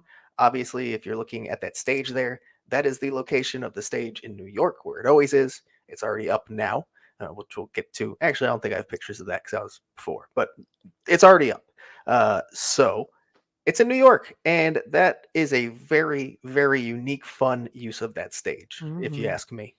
Yeah. Looks like we're gonna get the king and queen that we can see on the art right there on there, sitting on the thrones, potentially talking with guests, and inviting them to the festival, saying other things. I mean, that alone, besides just the way the stage looks and everything, that potential interactivity with an actor and guests, if I had any question about where this zone was before in hype, this answers the question, because I think that interactivity could be absolutely phenomenal, especially for people like us that go every single night and we like seeing different things every single night. It's just important. And improv is an interactivity is a fantastic way to do that. Yeah. I'm so fucking excited. I grew up, I talked about this, I think, on the last episode. I grew up going to Renfest, and like the way that the way that the stage is set up, going to visit the king and queen at a Renfest is like a whole like it's a thing. You go to their encampment, you talk to their ladies in waiting, you talk to their jester, like you get entertained while you wait, you go up and bow to them. Like this is giving that whole production with torture. And like that's everything I want. I'm in it for like the acting of it. I'm so excited to see what the actors do with this and the improv of it. I love these costumes because to me, all three of them look very almost like chess piece inspired.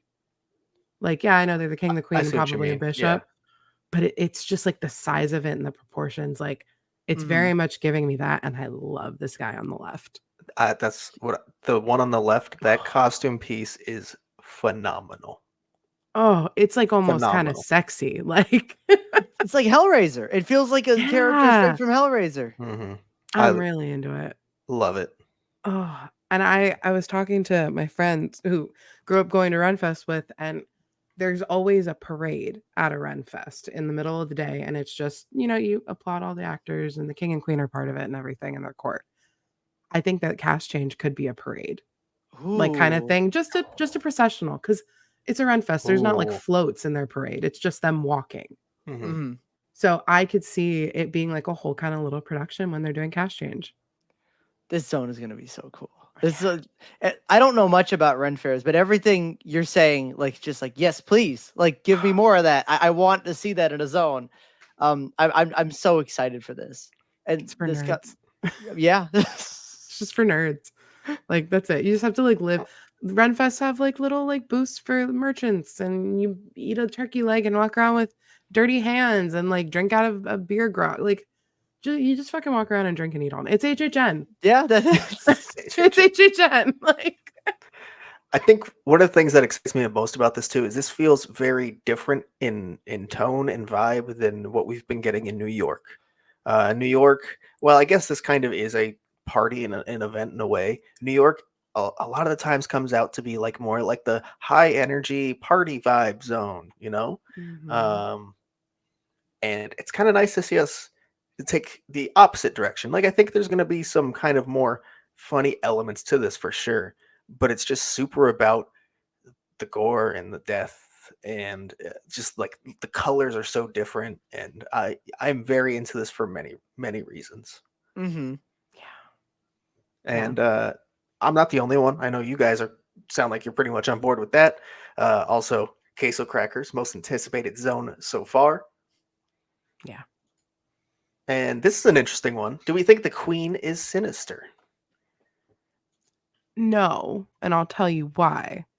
Because I think in the Demon Queen art, we very specifically see surreal. And Sinister is in this key art. And in Demon Queens, it's the same look for surreal as it is on the key art for Duality of Fear. I don't think she's going to have like a different form in this zone, Sinister. I think she's going to look the same. And that's why I think she's more red and black, because she's going to go with this. Maybe she's going to have her own stage. I don't know, because I can see her being more of like the executioner for the king and queen. Oh, that'd be fun. Not being the queen who's just like giggling, watching the torture. She's the one doing it. Yeah. If that makes sense. I'm going to pull up this one from Queso Quackers. Wonder if they'll do a stage torturing, which with this setup, it seems like there's a very good chance, and it would be very cool if Sinister was the one to come up and do that and basically act as almost a jester for them.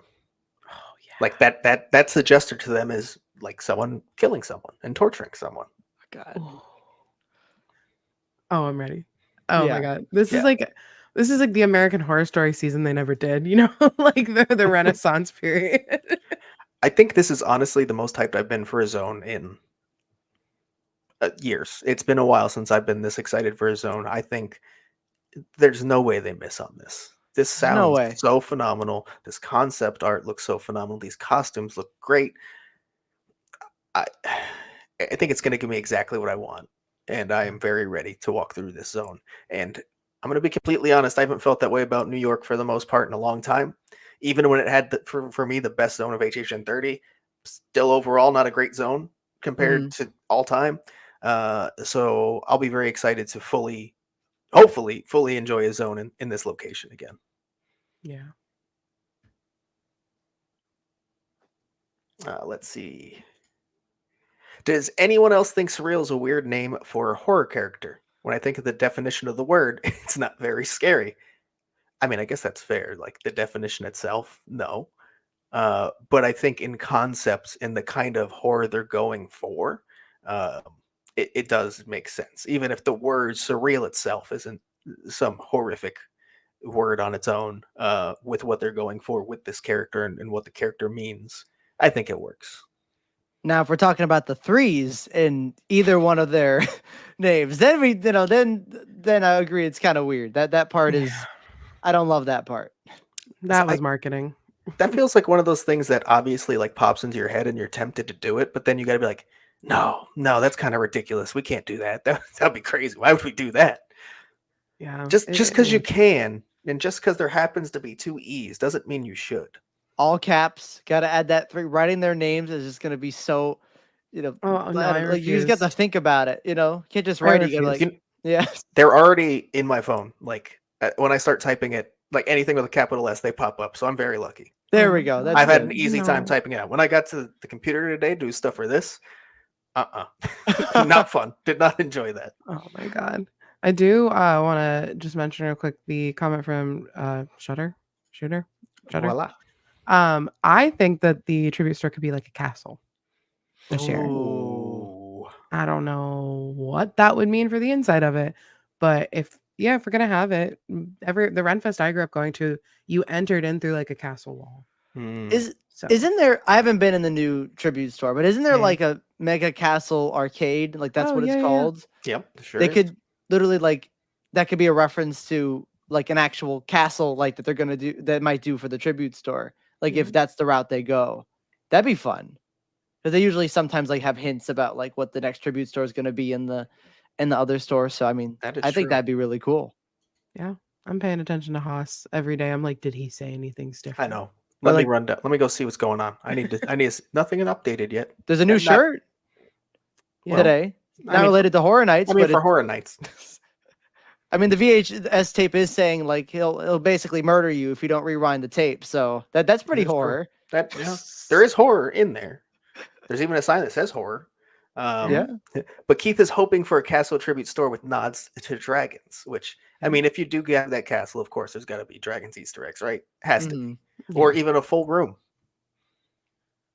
That'd be cool. or they could do one room fire, one room ice. And the ice room could be Ghostbusters frozen. Oh my god. I hate myself for saying it. It's okay. All right, and that's the end of our stream. Good night, everybody. Oh, this I love Dobby the excites house me. elf. Goblin's Feast. I don't know. I put this in the scare zone section. I don't know how this dropped down here, but hey, we're back to a house. Yeah. Which, if you didn't know, they just released a podcast for Goblin's Feast, and it was the cutest, funniest Horror Nights story you could ever imagine, and I loved it.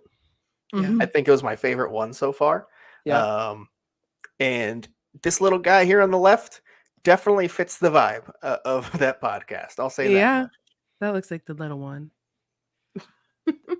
The you know the tone of that podcast and the look of these masks is telling me right now that I should put this higher on my hype list. That's what it's telling me. Because right Mhm. now, we didn't have much. We just had sort of the little description in the image, and we're like, is it going to be more campy? Is it going to be more serious? Which way is it going to go? Now it's kind of been pretty obvious. No, it's going to be more campy. It's going to be more like the style I want out of this.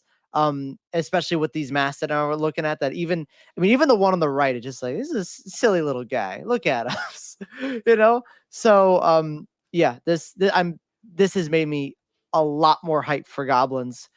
Especially because I feel like Goblins got sort of forgotten about, just the timing of when it was announced and everything Mhm. that came after it. And now it's like, no, you're not forgetting about Goblins. Look at this. And yeah, I'm really excited for this house now. Like really excited. The quality of these masks is pretty insane.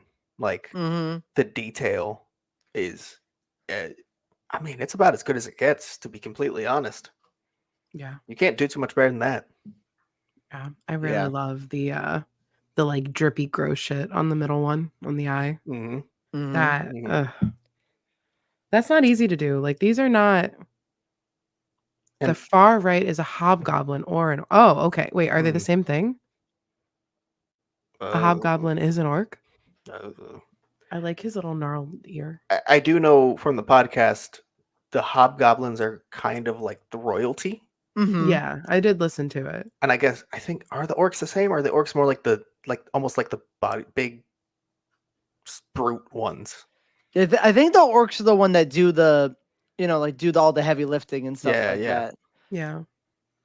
I don't know. All I know is that there was a little one on the podcast. There was Mhm. a little baby. Like she was just happy to be there. She got to go to the witch. She was a big girl, and then I don't want to spoil what happens, but she was so happy. She As she became a should. goblin. She The was- voice acting too was They- so good in that yeah. one. So good in that one. They're really like up in the production this year on some of them. Mm-hmm. Arkham says, "Yeah, this looks more like a goofy house while being disgusting. Keep in mind, it is a feast, Yeah. and It's gonna have some nasty stuff. expecting some drunk ass goblins. Oh, Oh yeah, in that please. tavern, there's gotta be. There's Ah, gotta be.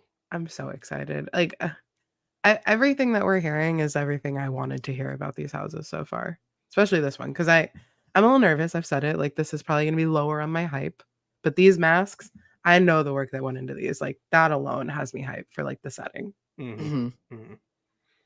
All right, let's move on to our next slide, where we're gonna go to Swamp of the Undead. And again, these masks, It's gross shit. This is so I gross. love it. The detail on this is really fucking good. Look at that hair. Mhm. Ooh. It's giving. Ooh. It's giving like the HHN I grew up like researching every year, Yeah. almost a little bit. Like just the detail on these masks and stuff. Like not that there's not detail every year, but this is like you said, that hair, the matting. These aren't just like your Mhm. local spirit zombies. They actually put thought into these and like I guess what the body would do in the water or in the mud Yeah, because as it they're like decomposes. decomposed bodies that are Yeah. now zombies. So yeah, I like The that extra step of detail. Yeah, like Mhm. the skin on the one on the right, like that one's been through some fucking shit. Oh my god. It looks like the one on the left almost has maybe like some algae or something potentially on it too. Ugh, So yeah. it's really fitting the setting very well. And if you look up at the actual like concept of the zone itself, you can see something. It looks like what we've been talking about is there's like a water level there on like the docks, and as we know, we've seen more ground level lighting all throughout the zone, and now it's just built up even more. You like where they've laid the like additional like fencing over the actual fences in Central Park, like they will shine like through them. They're like Mhm. right behind them, and you can see the gaps where they'll shine through. So that water effect could be absolutely phenomenal. It's gonna be so good. Although a child walking through it might get lost. Well, why is your child there? I don't know. I'm just saying there are children there. I don't have a child. My child's a cat and a dog, and they are I not was, coming to the event. I was gonna say, could you imagine our animals there? Because my dog in that fog, she's gone. Oh yeah, and Very- I mean never see her. easy, gone We'll, forever. we'll hear her, but we won't see her. As someone who is from Louisiana, this is my most anticipated zone. They need to play some Cajun music. Ooh. I can see that. I can see that for sure. Oh, sorry, Keith. I kind of stole your thunder there, but yeah, the layer of water there, kind of going along with the like fog and lighting effects to create that we kind of would be hoping would come, and then looking much more likely than it ever has now. Yeah. And like the whatever is going across the zone, I'm gonna say that's like moss or something. That's gonna Hmm. look cool at night. Hmm. I know there were some people going like, oh, these actually weren't supposed to be the zones. They got replaced. Like the zones that they were supposed to be, they were supposed to be incredible, and these are like replacements. But I'm gonna be completely honest here. These do not look like replacements. All of these that we've seen, Swamp, Torture Fair, and even the idea of that the icons are connected to, 3 of the zones. That does not seem like a last minute thing. Even this water effect that it looks like they're going to really try to do is like they don't do that usually at all. This really, I mean, these all seem really thought out, and I'm really excited for all of them except maybe the entrance zone because it's an entrance zone. But other than that, like I'm really excited for almost all of them. They look great. Hmm. Yeah, I don't. I know a lot of people are saying it. These don't feel thrown together to me like No. last minute No. things. This feels like a very thought out uh, year for Scare Zones overall. Again, I do it every year where I get excited for the Scare Zones, and then the Scare Zones recently have been letting me down. So who Yeah. knows? But Mhm. I mean, okay, there's one Scare Zone I'm not excited for, but there are 4 here that I'm like, you know what? This could be fucking really good. This could be really good. I forgot Blumhouse existed. I always forget it does. How could you forget? We're about to look at pictures of massive Blumhouse stages. Oh boy. Um, ooh, here we go. I was kind of hoping something like this would come up from Arkham. The fact that it takes place in the bayou, do you think there will be ties to Dead Waters?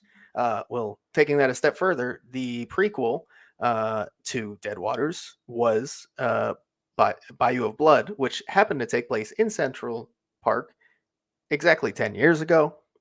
Yep. Now we got a swamp zone in Central Park again. I'm not saying it is, but it's very fun regardless. Yeah, but that one was voodoo inspired. Hmm. This one has no nods to voodoo right now. No, but So those are different.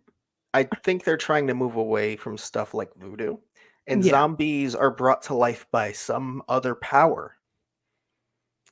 So it could be a way to kind of keep doing it without bringing in the voodoo aspect. Maybe there's just really like nutrient rich soil in this swamp in Louisiana and the bodies that get dumped are they're just thriving afterwards. But it said that these were like people that, I don't know what it specifically said, but it was something like the travelers that get lost and stuff like that, like people that trespass in the swamp. Mhm. So I'm expecting like some different kinds of people as well. Mhm. Not all the Right. same vibe where Yeah. Bayou was. I will say Central Park for the past couple of years, that zone has been referenced to something in the past. Scarecrow, Jungle of Doom, Terra Coentus. We've had, a couple of straight years that it's literally just been relating to something from Horror Nights past pretty directly. So, I mean, I wouldn't be shocked if this does the same thing. Mm-hmm. So I do want to toss these two in. Do we get an Easter egg for Tiana's Bayou Adventure? Which, I mean, Universal does like taking little pop shots like that.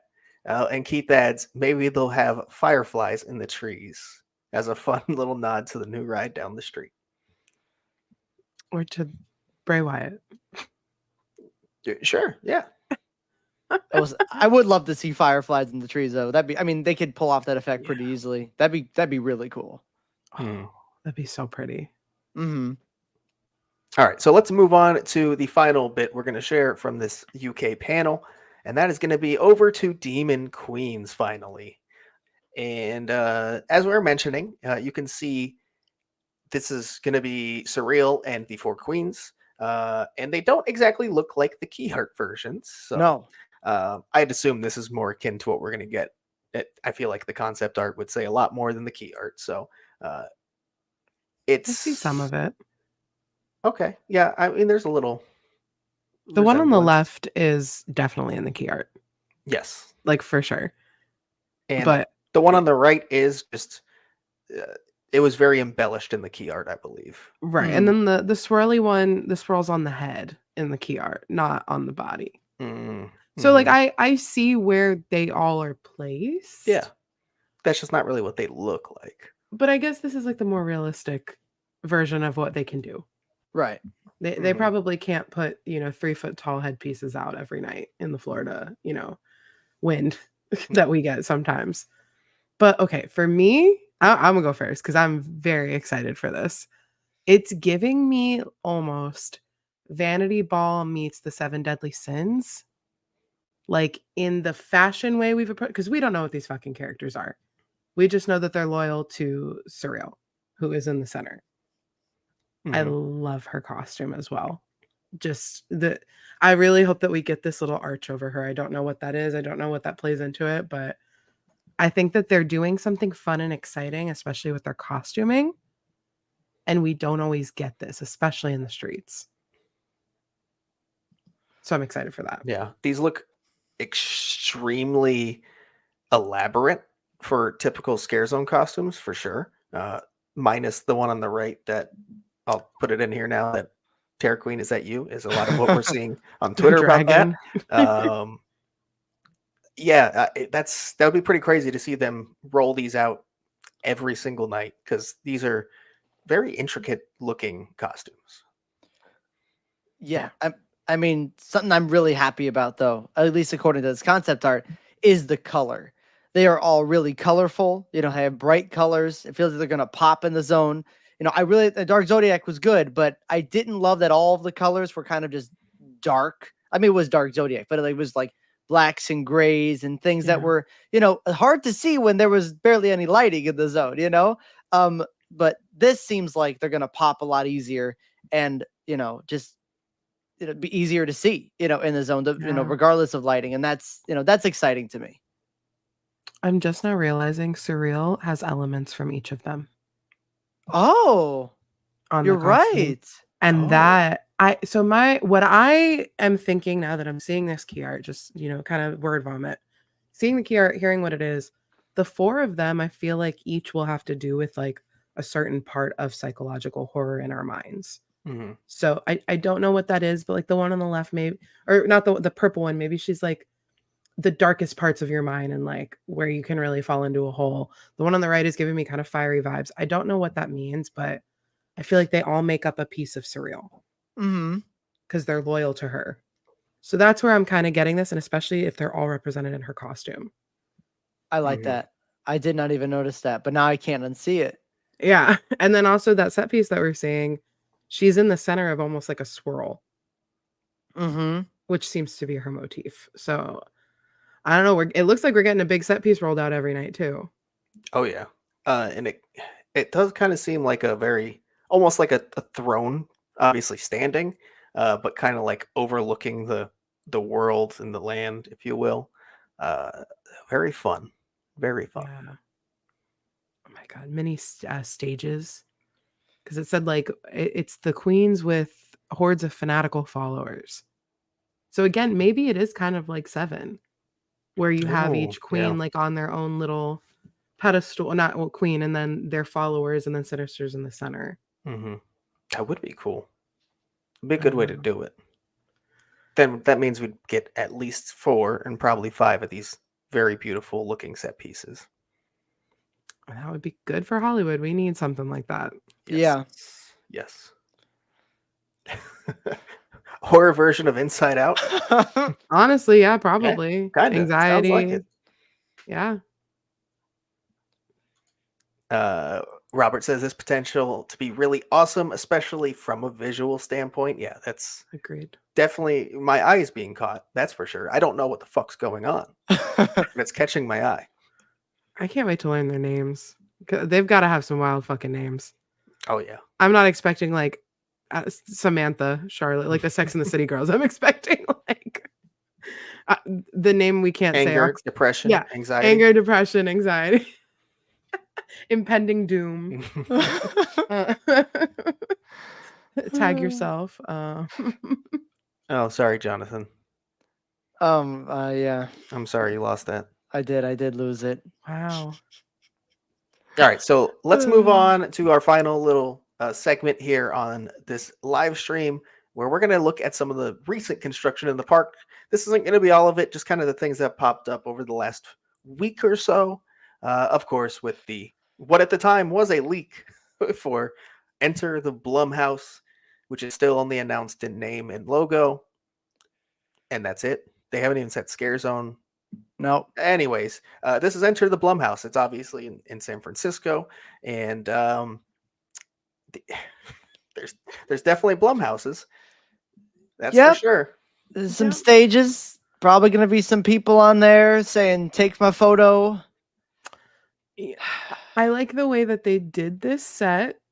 Say one positive thing about Blumhouse Scarezone Challenge. Go. With an H. I really like how they got that beautiful like green color going on in there. This year is feeling very 365 coated with the colors. I don't know if anybody else feels that way, but it's true. No, for me, what I like is the way that the set is set up and how it's kind of like built like an X. So we have 2 stages on mirrored sides, both with different photo ops. So that'll be fun. TV. I thought I had one that really showed it, but yeah, if you so there's one on each side at each end of the zone, and basically if you walk to the other side of this, it's just a mirrored image of what we're looking at here. And as you can see, there are like doors that the scare actors can walk up and onto the stage from. So I can't wait to not be able to walk through the zone at all. You weren't going to be able to walk through it regardless, Jonathan, no matter what was there to be fair. Yeah, but like this is this is too much. Well, what we'll do is we'll get a picture of the 4 of us in front of the H and we'll color it green. Yes, exactly. That'd be perfect. Post it on social media, and that's the most they'll get from us. Jonathan, how have you not made that meme yet? Yeah, I haven't. I'm shocked. Yeah, I know. To be fair, I'm just kind of just waiting for like a Chauncey Bear meme to arise because I have to make it. It's just like it just has to happen. But yeah, I mean, they haven't announced who's going to be in it yet. They haven't announced it to Zone. I don't know. I just don't have a lot of energy towards Blumhouse right now. Yeah, I mean, again, with all the other scare zones that do look actually good, I can forget about it and be happy. I don't need this. We can have 4 scare zones. It's okay. It's all right. Yeah. Because one thing I'm worried about, please don't be like Crypt TV. It's gonna be like Crypt TV. It just screams Crypt TV to me. Except there might be some more people like walking in the zone, but yeah. I'm never really gonna be a huge fan of the zones. They're just kind of look at all these characters that are here now, without a thing, obviously, because they're all from different stories and films, so they can't really tie them together. They're just there. I mean, that's never really going to be my thing, but it's definitely really not going to be my thing when it's just kind of like, look at this big Blumhouse stage and the other one. Oh, and they mirror each They're side. not even like themed to the movies. Like it's just Blumhouse right now. And I get that's because they can probably rotate the characters or whatever. Because Blumhouse has a lot of movies. Just I don't know. Yeah. I do agree. I want to see Bagul in the Scare Zone Country Skater. Sorry, I just had to throw that in there. I love Bagul. Oh, that would be cool to see. And he's There scary. it is. Yeah. I want to see him just run around the zone. Like, it's fine. I'm not going to shit on it because it's here. We have to have an IP zone, unfortunately. So, Do we? I Like, do guess. we have to have one? I guess. I mean, past 2 years we haven't. Yeah. HHN was the last one. Well, I guess now we have to. We don't make the rules, guys. We just talk about it. That is true. We do just talk about it. We That really just is all talk we do. about So there's a lot of mention of chainsaws. Yeah. And I think this one originally popped up at Demon Queens, but we're going to keep going. Do we think it's here, Demon Queens or San Francisco? Chainsaws, Scare Zone, possibly. And there it is. Chain zones between Hollywood, Central Park, where Megan's were last year. Where do we think? Because there kind of always is like a zone where it's really just chainsaw heavy. Like that's where the chainsaws are, kind of outside of a chainsaw horde. Which one of these feels like it could be that? It's not Torture Fair because that just No, wouldn't doesn't fit. fit They at all. didn't have powered machines back then. Right. So it wouldn't be Torture Fair. I'm Not trying to like not cross swamp. Not Swamp. That wouldn't Swamp. make sense either. It's gonna be okay. It's gonna be Demon would- Queens. Just say it. Oh, Just say it. I know I it think, is. Again, going back to kind of like how Dark Zodiac turned out. Shoehorned.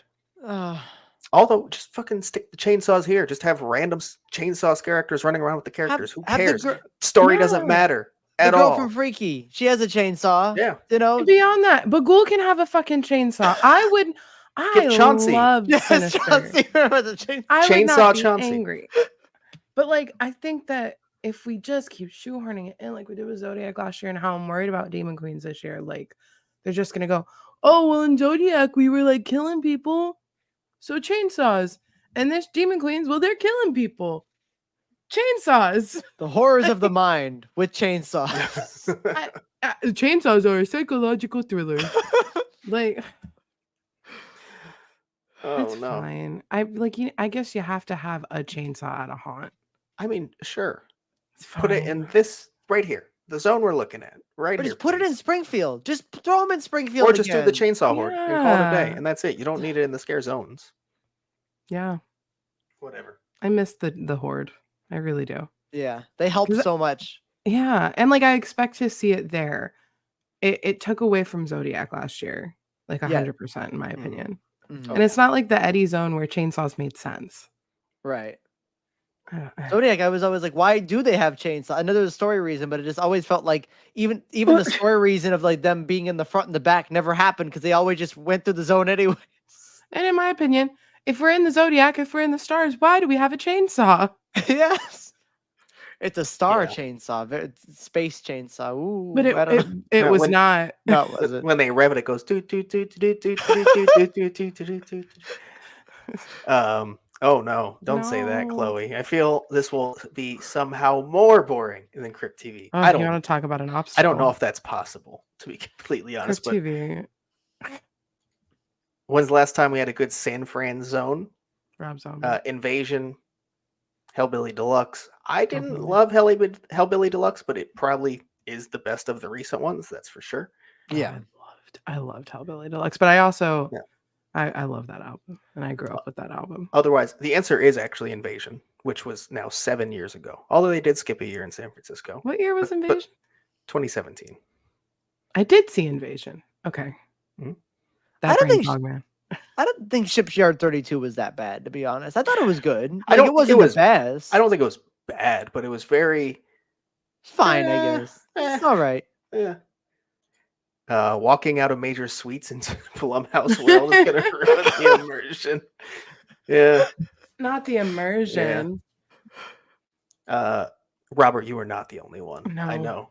It is, for me personally, one of the most inefficient, ineffective scares there are. Obviously, there's some people that a chainsaw turns on and they're fucking sprinting as far as possible. Mm. There's a reason they have them. Me, I find them kind of annoying. I think they can be used in appropriate places, but I think the overuse is annoying. It just annoys me. I'm like, okay, can you turn that off? This is too much. Why do I hear 18 chainsaws at once? They just hurt my ears. I'm not scared. I'm just like, ow! Like you revved it right next to my ear. That's painful. That's how they keep the flow going. They make you leave. They do. I mean, that definitely made me walk through Zodiac. If I gotta get out of here before they start revving, super close to me. And then we do have one more thing. Finally, moving on from Blum Zone. This is over in Battery Park, where they have some interesting things set up. Of course, the trusses. You'll see speakers and lighting, but also like these monitor style cases that could have TV, menus, screens of some sort inside of them at some point. Right now, it's just an empty kind of casing, but that new addition that they haven't had in the past at Battery Park. This is typically going to just be like a bar/food location. It seems like it might be a bit more this year. That's exciting. I always love new things, especially when it comes to, adding stuff to the park that wasn't really much before. And this is a great location to do that. I think there's a lot of space. So, I mean, I'm excited to see whatever it becomes. Now, Yeah. I think a lot will jump right to Peacock Bar. It's just where it's going to go, right? I will say they're still setting up everything they normally would be at this point over at Lombard's for a Peacock Bar. It is possible that it will just go back to being a quiet bar and not Peacock, but I would wager that Peacock Bar will remain and this will be something new and different, which is exciting because I'll take any additional thematic elements and not just like, here's another bar. Although Lombard's was much better when no one knew about it and they didn't have characters there to draw people in, and I could walk up and not wait in line ever. But that's different. Yeah. I can't say much. We don't know anything. But cool if it is something else. Yeah. All right. Well, that is actually all we have to share. We've talked about the announcements of the house, zones, icons, construction, Blumhouse. Yep. Certainly Oh. talked about Blumhouse. Yes, the Kids Zone bar was always pretty good. Although, depending on time of night, it could get terrible lines. Yeah. Terrible lines. So Very bad. But the bartenders there were pretty fast, Yeah, even yeah. with bad lines. They had a very good staff there. Yeah, so outside of that, I think we've kind of talked about everything we want to. I don't know if anyone had anything else they wanted to bring up last minute. If there are any last minute questions or things to discuss from the chat. Otherwise, I think we're pretty much going to wrap up this live stream. Oh, just what just wanted to hear. The return of David S. Pumpkins. My eye literally started watering as you put that comment up on the screen. Like my body had a reaction. Robert, I'm nervous for the merch this year as a big merch kind of guy. I mean, I'm always kind of worried about it, to be honest. You never know what you're going to get. I would guess that it's not going to be what we've been seeing for the preview merch. I think they're going to take a different angle. They've also did they tease it or it didn't leak? I'm not sure, but they're about to release like a Lil Boo line of merch. Yeah. I was on the merch website, I think. It was a clear teaser. They gave like a number of days for when they're gonna release it. So, something. I don't care about Little Boo, so it's not gonna apply to me, but that's cool. Yeah. Do we think Bill and Ted are gonna be at Peacock Bar? I'd love it, but no, I don't expect that. As cool as that would be. So much better than David, though. They're not even on Peacock, right? Or are they? Is Bill and Ted on Peacock? I don't know. I'm not sure. I own the movie, so I don't have to watch them on streaming. So Yeah. I don't know. Murdy will be announcing a house. What do you think it will be? Texas. Texas. It's, He made it pretty clear with the reply to a tweet. Someone was like, "Hey, you know, when are we gonna get? Are we gonna know if there's gonna be an actor in front of the H lot houses and the T-Pad house?" And obviously, the H lot houses were already announced. They already happened. It's Insidious and Ghostbusters. But for T-Pad, which Murdy was referring to, is like, "Oh, you'll find out at next weekend," which meant midsummer. So it's gonna be Texas. Oh yeah. I'd like for both of them to be announced, but if there's gonna be just one, it's Texas. Oh yeah. Will you do a stream where you talk about Midsummer Scream, or will it be a podcast episode? Both. Our next live we do, we'll definitely talk about Midsummer Scream, and our next podcast, which we'll be releasing on Tuesday, will definitely include Midsummer Scream. So yeah. We'll have both of those avenues. Maybe even something else. Stay tuned to our channels like tomorrow for that. We'll see. And other than that, I think we're going to call it a night there. Have gone almost 2 hours. The stream itself has gone 2 hours. Appreciate you all for coming, being so engaging. This is, again, one of the most fun things I think we do. So we'll keep coming back and doing that. And otherwise, have a good night. We'll talk to you guys Tuesday. Not live, but Tuesday. And hopefully live again next week as well. Have a good night, guys.